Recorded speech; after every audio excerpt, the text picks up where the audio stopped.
The Bible has more than 800 pages of history, war, prophecy, and law. But within those texts exists a group of women that most people prefer not to mention out loud. They do not appear embroidered on religious pillows. They do not star in the flannel boards of Sunday schools. These are the women who brought down kings, destroyed armies, commissioned severed heads, and changed the course of entire civilizations. 7 women, 7 stories, and in each one, a combination that the ancient world simply did not expect to find in a single person: strategic intelligence, calculating coldness, and an absolute absence of hesitation at the decisive moment. Before we begin, one thing must be made absolutely clear. None of these women was simply a cardboard villain cut from history to illustrate a simple moral lesson. Each one operated within complex systems of power, survival, politics, and ambition. What made them so dangerous was not merely appearance or superficial charm. It was the ability to read human weaknesses with surgical precision, to identify the exact window in which a system or a man was vulnerable, and to act in that millisecond when everything was still possible. They used what they had available, and it worked, every single time. The first on our list is not the most well-known, but she is possibly the coldest and most calculating of all. The wife of Potiphar appears in only a few verses of the book of Genesis, chapter 39. And even so, she managed to completely alter the trajectory of one of the most important characters in the Old Testament. Doing so in a matter of seconds, with nothing more than a cloak and the speed of thought. Joseph was 17 years old when his brothers sold him as a slave to Ishmaelite merchants for just 20 pieces of silver. He arrived in Egypt with no recognized name, no family, no property of any kind. But he had something that drew attention and that the biblical texts record with a specificity that reads almost like a warning: handsome in form and appearance. Genesis 39, verse 6. In a historical text 3,500 years old, that description is not casual ornamentation. It is a deliberate marker, signaling the conflict that is about to explode. Potiphar was captain of Pharaoh's guard, a man with real power, direct access to Egypt's security structure, considerable property, and genuine influence within the political hierarchy of the time. And he had a wife whose name the biblical text never bothered to record. That anonymity is significant. In cultures of the ancient Near East, the erasure of a name from a historical account carried specific weight. It was a way for collective memory to render its own silent judgment. But the erasure of her name did not erase her impact. 3 millennia later, we are still talking about what she did. She wanted Joseph. The text of Genesis is direct and disconcertingly explicit. Day after day, she repeated the request. Lie with me. Joseph refused. He argued loyalty to Potiphar. He argued moral principles. He argued spiritual responsibility. And she continued. This was not a momentary impulse, not a passing infatuation. It was methodical persistence. It was a woman accustomed to getting what she wanted, who refused to accept a single word as a definitive answer. The turning point came on a specific day when the house was empty. No witnesses. She grabbed Joseph by his garment. He fled, leaving the cloak in her hand.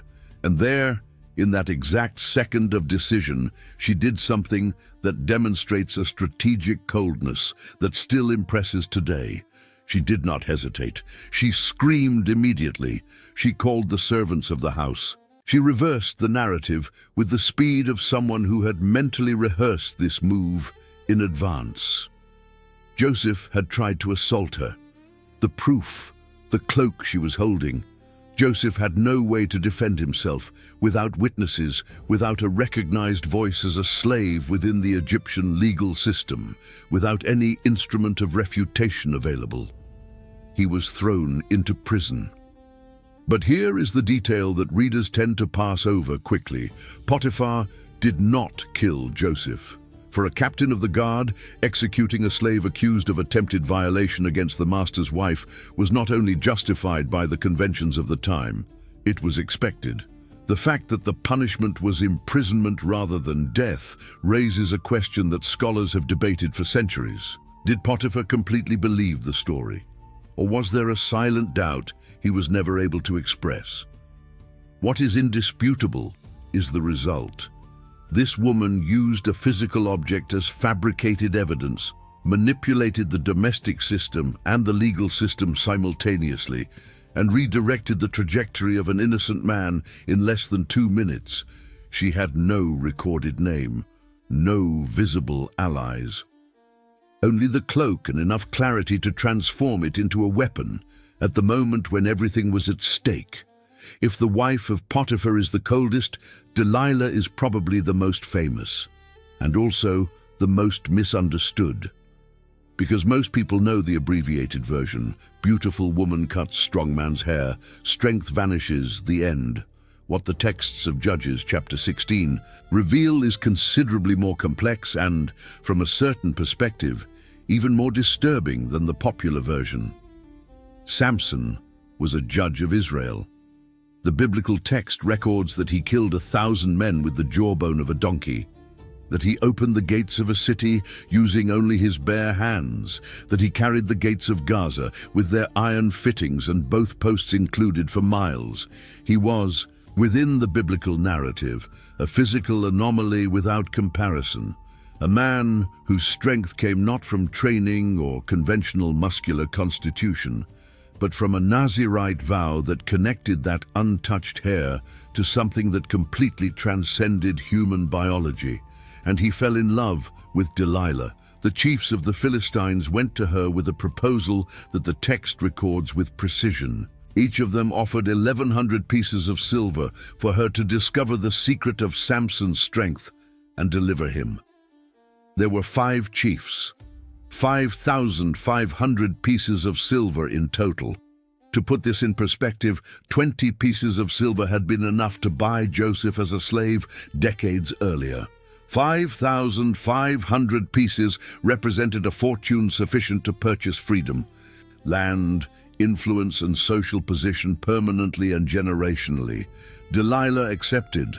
What follows in the biblical text is one of the most impressive interrogation sequences in the literature of the ancient world. She did not use threat. She did not use physical coercion. She did not need any of that. She used affection. She used the love Samson clearly felt for her as a lever, as an instrument of constant and growing pressure. How can you say that you love me when you will not tell me your secret? That sentence, repeated in variations over days and weeks, is a manual of emotional manipulation that no modern psychological treatise has described more efficiently. Samson lied. She tested the lie by calling the Philistines to verify. Samson came back, lied again. She tested again. This cycle repeated at least 3 documented times in the text, with Samson inventing false weaknesses and Delilah verifying each one in real time, with the Philistines lying in wait. And here is the question that is rarely asked about this story. Samson knew what was happening. He was present every time the Philistines appeared after a false answer. He saw the pattern. He understood the mechanics. And he kept coming back to the same relationship, kept letting himself be interrogated, kept sleeping in the same bed. The biblical text describes how she pressed him with words every day and through nights, to the point where his soul was vexed to death. And even so, he yielded, because what destroyed Samson was not Delilah's beauty in isolation. It was her persistence, combined with his inability to walk away from something that was clearly consuming him. She found the weakness and never stopped pressing until it broke. When he finally confessed, he said that no razor had ever touched his head, for he had been a Nazirite to God from his mother's womb, and that if he were shaved, he would lose his strength. She knew that this time it was true. Truth carries a different weight than lies. She waited for him to fall asleep on her knees. She called a man to do the work. 7 braids cut. The strength was gone. The Philistines came in. They gouged out his eyes on the spot. They took him in chains to Gaza. Delilah received the 5,500 pieces of silver and disappears completely from the biblical text at that moment. No recorded punishment, no documented repentance, no narrated consequence. The text does not explicitly condemn her. It simply records what she did with an objectivity that, 2,800 years later, still generates discomfort in those who read it. If there is a woman in the Bible who has become an absolute synonym for danger, destroying power, and corrosive influence, it is Jezebel. Her name became vocabulary. 27 centuries after her death, calling someone a Jezebel is still a recognizable insult in multiple cultures and languages around the planet. Few historical characters achieve that level of permanence in collective memory. Jezebel was the daughter of Ethbaal, king of the Sidonians, high priest of Astarte. She married Ahab, king of Israel, in a political alliance that was meant to strengthen the northern kingdom. Instead, it nearly destroyed the religious identity of an entire nation. She did not arrive alone. She brought with her 850 prophets, 450 prophets of Baal and 400 prophets of Asherah, all sustained at the queen's table, all financed by the treasury of the state of Israel. 1 Kings 18 verse 19. She was funding a religious replacement on an industrial scale, using public money to build an entirely alternative spiritual infrastructure within a kingdom that had been dedicated to another god. The prophet Elijah confronted those prophets on Mount Carmel in one of the most dramatic scenes of the Old Testament. The duel between the God of Israel and Baal, fire coming down from heaven. 4 barrels of water poured 3 times over the altar of Israel before the fire consumed everything, including the stones and the water around it. The 450 prophets of Baal were executed that day, and when the news reached Jezebel, she sent a message directly to Elijah. Within 24 hours, he would be as dead as they were. Elijah fled. The man who had faced 450 prophets alone, who had called fire from heaven, who had endured 3.5 years of drought without wavering, fled into the wilderness before a threat from Jezebel, and asked to die under a juniper tree, utterly exhausted. That reaction reveals, better than any historical analysis can, the measure of terror that her name provoked in those who knew her capacity for action. But it is the case of Naboth that reveals the real mechanics of Jezebel's power with a clarity that still impresses researchers in political science and the history of ancient law. Naboth had a vineyard next to Ahab's palace. Ahab wanted the vineyard. Naboth refused, citing the Hebrew law on inheritance of family lands that prohibited the permanent sale of ancestral property. Ahab went home, lay down on his bed, and refused to eat. Little more than a spoiled child with the power of a state. Jezebel assessed the situation in seconds and gave a response that encapsulates everything she represented. Are you not the one who governs Israel? Rise, eat, and let your heart be cheerful. I will give you the vineyard of Naboth. What she did next was a demonstration of institutional engineering that has no similar precedent in the Old Testament. She wrote letters in Ahab's name, sealed them with the royal seal, sent them to the elders and nobles of Naboth's city. The letters instructed, proclaim a fast, place Naboth in a prominent position in the assembly, place 2 men of questionable character to testify that he blasphemed against God and against the king, lead him outside the city and stone him to death. The leaders obeyed. Naboth was murdered. Jezebel went to Ahab and said with the brevity of someone who had just resolved a minor logistical problem, "Rise, take possession of the vineyard of Naboth, for he is dead. She did not kill Naboth with her own hands. She used religious institutions, the power of the state, the legal system, fabricated witnesses, and her husband's nominal authority as instruments chained together toward a single result. The execution of Naboth was technically legal within the very system she had hijacked to carry it out. That methodology of power, destroying someone using the very apparatus that was supposed to protect them, has appeared repeatedly in historical contexts far later in time. The end of Jezebel was recorded in 2 Kings chapter 9, with a brutality that the narrative presents without euphemism.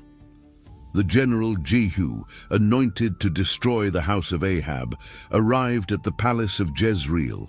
Jezebel had painted her eyes, adorned her head, and was positioned at a window. She called him Zimri, the name of a king-killer who had lasted 7 days on the throne. Until the last moment, she maintained her composure. Jehu ordered the eunuchs to throw her down.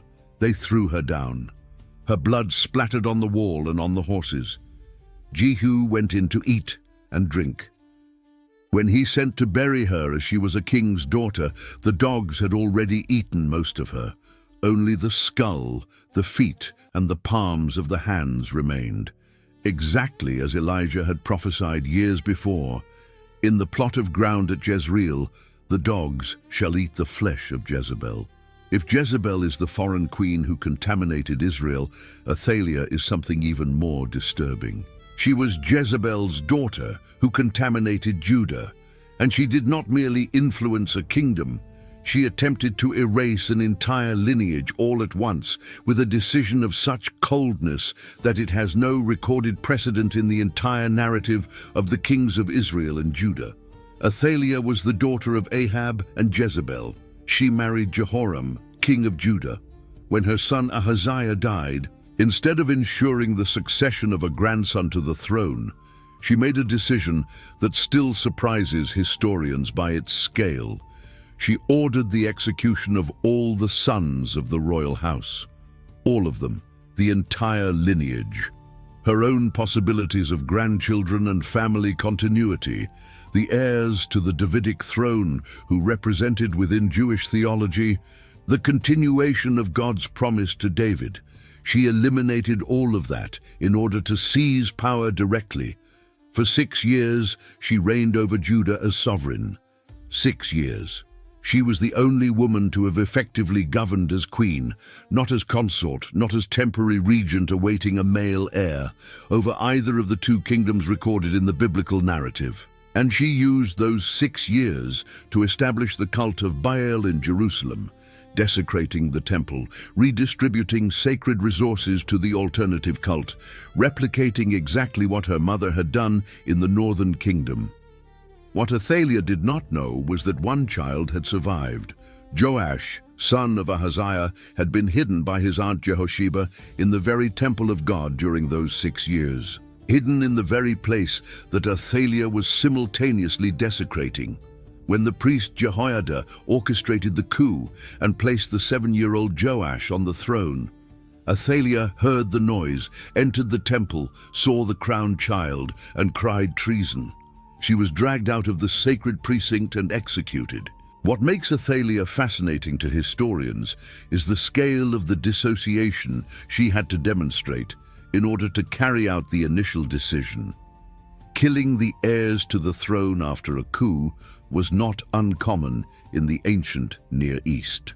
Killing one's own grandchildren to secure personal power required a level of separation between affection and ambition that placed Athaliah in a category that has virtually no documented equivalent in the entire history of the biblical kingdoms. We advance on the calendar by more than 800 years and arrive at a woman who combines the calculating coldness of Potiphar's wife with the institutional manipulation capacity of Jezebel, but in an entirely different setting: the birthday banquet of a Roman tetrarch. Herodias was the granddaughter of Herod the Great. She had married her own uncle Philip, then left Philip to marry Philip's brother, Herod Antipas, tetrarch of Galilee and Perea. John the Baptist was a public problem. He was influential, had mass followers, and refused to keep quiet about Herod's marriage to Herodias. The text of Mark chapter 6 is direct. John repeatedly told Herod that it was not lawful for him to have his brother's wife. Herod wanted to eliminate him, but feared the people who saw John as a prophet, so he imprisoned him, a partial solution to a total problem. Herodias bore a grudge against John. The Greek text uses a specific expression implying an active resentment, deliberately maintained, cultivated over time.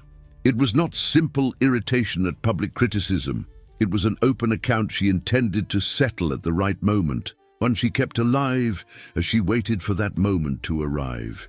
The opportunity arose at Herod's birthday, a banquet, dignitaries, abundant drink, and then Herodias' daughter came in and danced for the guests. The impact was sufficient for Herod to make a public promise before witnesses. "Whatever you ask of me, I will give you, up to half my kingdom." It was a festive atmosphere promise, amplified by the pride of performance before dignitaries, impossible to retract without immediate public humiliation. The daughter ran to Herodias, and here is the detail that defines everything Herodias represents. She did not ask for riches. She did not ask for lands. She did not ask for the release of prisoners. She asked for the head of John the Baptist on a platter. Immediately, Herod was deeply distressed. He did not want to kill John, but he had sworn before witnesses of standing and retreating meant public humiliation in a culture where the honor of an oath was structurally central. The head was delivered. John the Baptist, described by the Gospels as the forerunner of Christ and by Jesus himself as the greatest born of woman, was executed as the result of the combination between Herodias' cultivated grudge and her daughter's dance at a birthday dinner. The engineering of that moment is disturbing in its precision. Herodias knew Herod. She knew what kind of promise he would be capable of making in a specific environment. She knew the daughter had the right effect in that particular context. And she waited. She kept the grudge active for however long was necessary until the window opened. The name of the daughter who danced does not appear in the Gospels. She is called only the daughter of Herodias in Mark and Matthew. The name Salome comes from the historian Flavius Josephus, who recorded information about the Herodian family in his independent historical works. And what is fascinating about the figure of Salome, unlike the other women on this list, is not calculated malice. It is the complete absence of autonomous moral initiative. She went to Herodias, asked what to request, and executed the instruction with absolute fidelity. The danger of Salome does not lie in her autonomy. It lies in her blind obedience to a will that had already decided what it wanted to destroy. She had no direct access to John the Baptist, but she had access to Herod at a specific moment of vulnerability, and her dance was sufficient to make a ruler with real power commit half a kingdom before witnesses. That is not trivial. That is a demonstration of influence over institutional power, executed within the extremely narrow limits that a young woman of the first century had operationally available. The head of John the Baptist arrived on a platter. Salome handed it to her mother. The text closes that narrative thread with a disturbing abruptness. No recorded celebration, no described reaction from either party, only the fact presented with the clinical coldness of a report. The last on our list is the first woman of the biblical narrative, and possibly the one who created the greatest impact with the smallest number of recorded actions in the entire history of humanity.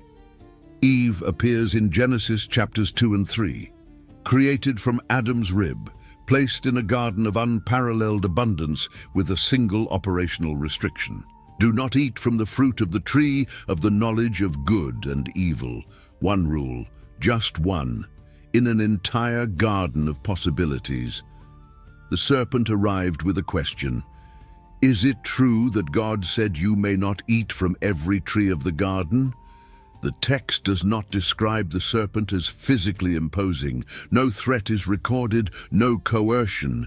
The approach was entirely intellectual. It was the launch of a doubt about the divine motivation behind the one existing prohibition, and that apparently simple question opened a cognitive window that changed absolutely everything. Eve responded. She engaged in dialogue.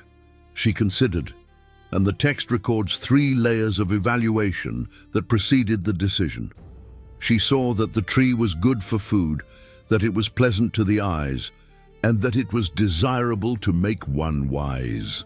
Genesis 3 verse 6, 3 simultaneous dimensions of analysis before the action. It was not irrational impulse. It was a deliberation that included practical sense, aesthetic sense, and a genuine desire for the expansion of knowledge. She ate, she gave to Adam, he ate. What followed was not merely the expulsion from a garden. It was the simultaneous alteration of the condition of human existence across multiple categories at once. Hard labor as the norm, pain in childbirth as a constant, mortality as destiny, separation from the immediate presence of God, the beginning of the cycle of guilt, responsibility, and painful self-knowledge. The reach of the consequences of a single act of eating a fruit is so disproportionate to the apparent triviality of the action that still today, 3,500 years later, it is one of the most persistent philosophical and theological debates in the intellectual history of humanity. What makes Eve genuinely different from all the other women on this list is this. She did not act out of grudge, out of political ambition, out of desire for power over another individual, or out of calculated betrayal of a trust relationship. She acted out of curiosity, out of the desire to transcend a boundary, out of attraction to an idea, not to a man or a position. And that distinction places Eve in her own category that resists any simplistic analysis of villainy or seduction. What is seduction in Eve's narrative? It was not interpersonal beauty. It was not charm directed at a target. It was the seduction of a possibility, the idea of being like God, knowing good and evil. And that resonates with something far more universal than any of the other stories on this list, because Eve's temptation is not specific to the period of the Judges, nor to the divided monarchy, nor to the first-century Mediterranean. It is a temptation that appears in any moment in which a human being stands before a boundary and begins to question the legitimacy of the authority that established it. 7 women. 7 entirely different stories in context, motivation, method, and result. But there is a thread that connects them all, an element that appears in distinct variations in each narrative. They identified exactly where power was concentrated and found the specific path to touch it. The wife of Potiphar used a domestic legal system. Delilah used love as a lever of growing pressure. Jezebel used the state and religious institutions simultaneously. Athaliah used direct violence without hesitation and without disguise. Herodias used time, patience, and her daughter as an instrument at the exact moment. Salome used her body and the occasion in a calculated environment. Eve used a dialogue that reconfigured the perception of what was permitted. What the Bible records in these 7 stories is not a uniform condemnation of feminine power or the capacity of women to exert influence. It is something more nuanced and, in a certain sense, more honest about human nature in general. That power is power, regardless of who exercises it, where it comes from, or what instruments it employs to operate. That the capacity to move systems, bend wills, alter trajectories, and reshape realities belongs to no gender or era exclusively. and that the record of these stories has survived for millennia, not because they are simple tales about villains of religious narrative, but because they are stories about how human power works, with all its coldness, with all its intelligence, with all its capacity to produce consequences that extend for generations beyond the moment of the original decision. They existed, they acted, and 3,000 years later we are still here, trying to understand what they did.